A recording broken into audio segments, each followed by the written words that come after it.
जय श्री कृष्णा। सफला एकादशी महात्म्य। युधिष्ठिर ने पूछा, स्वामिन, पौष मास के कृष्ण पक्ष में जो एकादशी होती है उसका क्या नाम है, उसकी क्या विधि है तथा उसमें किस देवता की पूजा की जाती है, यह बताइए। भगवान श्री कृष्ण कहते हैं, राजेंद्र, बड़ी बड़ी दक्षिणा वाले यज्ञों से भी मुझे उतना संतोष नहीं होता जितना एकादशी व्रत के अनुष्ठान से होता है। पौष मास के कृष्ण पक्ष में सफला नाम की एकादशी होती है। उस दिन विधि पूर्वक भगवान नारायण की पूजा करनी चाहिए।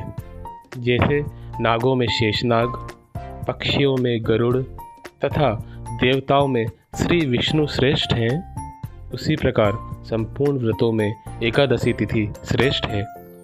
राजन, सफला एकादशी को नाम मंत्रों का उच्चारण करके नारियल के फल, सुपारी, बिजोरा तथा जमीरा, नींबू, अनार, सुंदर आंवला, लौंग, बैर तथा विशेषतः आम के फलों और धूप दीप से श्री हरि का पूजन करें। सफला एकादशी को विशेष रूप से दीपदान करने का विधान है। रात को वैष्णव पुरुषों के साथ जागरण करना चाहिए। जागरण करने वाले को जिस फल की प्राप्ति होती है वह हजारों वर्ष तपस्या करने से भी नहीं मिलता। नरश्रेष्ठ, अब सफला एकादशी की शुभकारिणी कथा सुनो। चंपावती नाम से विख्यात एक पुरी है जो कभी राजा महिष्मत की राजधानी थी।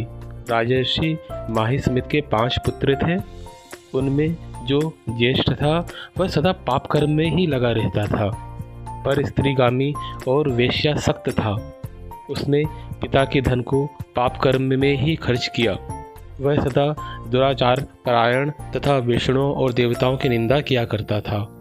अपने पुत्र को ऐसा पापाचारी देखकर राजा महिष्मत ने राजकुमारों में उसका नाम लुम्भक रख दिया। फिर पिता और भाइयों से मिलकर उसे राज्य से बाहर निकाल दिया। लुम्भक गहन वन में चला गया। वहीं रहकर उसने प्रायः समूचे नगर का धन लूट लिया। एक दिन जब वह रात में चोरी करने के लिए आया तो सिपाहियों ने उसे पकड़ लिया, किंतु जब उसने अपने को राजा महिष्मत का पुत्र बताया तो सिपाहियों ने उसे छोड़ दिया। फिर वह वन में लौट आया और मांस तथा वृक्षों के फल खाकर जीवन निर्वाह करने लगा। उस दुष्ट का विश्राम स्थान पीपल वृक्ष बहुत वर्षों पुराना था। उस वन में वह वृक्ष एक महान देवता माना जाता था। पाप बुद्धि लुम्भक वहीं निवास करता था। एक दिन किसी संचित पुण्य के प्रभाव से उसके द्वारा एकादशी के व्रत का पालन हो गया।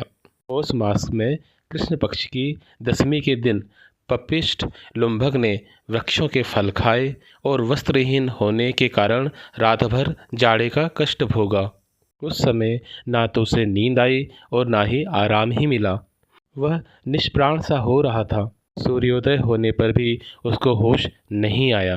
सफला एकादशी के दिन भी लुम्भक बेहोश पड़ा रहा। दोपहर होने पर उसे चेतना प्राप्त हुई। फिर इधर उधर दृष्टि डालकर वह आसन से उठा और लंगड़े के भांति लड़खड़ाता हुआ वन के भीतर गया। वह भूख से दुर्बल और पीड़ित हो रहा था। राजन, लुम्भक बहुत से फल लेकर जब तक विश्राम स्थल पर लौटा तब तक सूर्योदय अस्त हो गए। तब उसने उस पीपल वृक्ष की जड़ में बहुत से फल निवेदन करते हुए कहा, इन फलों से लक्ष्मीपति भगवान विष्णु संतुष्ट हों। यों कहकर लुम्भक ने रात भर नींद नहीं ली। इस प्रकार अनायास ही उसने इस व्रत का पालन कर लिया। उस समय सहसा आकाशवाणी हुई, राजकुमार, तुम सफला एकादशी के प्रसाद से राज्य और पुत्र प्राप्त करोगे। बहुत अच्छा कहकर उसने वह वरदान स्वीकार किया। इसके बाद उसका रूप दिव्य हो गया। तब से उसकी उत्तम बुद्धि भगवान विष्णु के भजन में लग गई।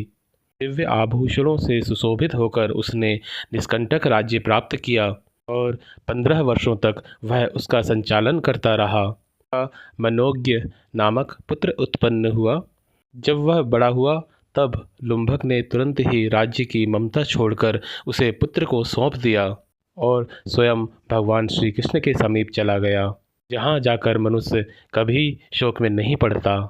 राजन, इस प्रकार जो सफला एकादशी का उत्तम व्रत करता है वह इस लोक में सुख भोग कर मरने के पश्चात मोक्ष को प्राप्त होता है।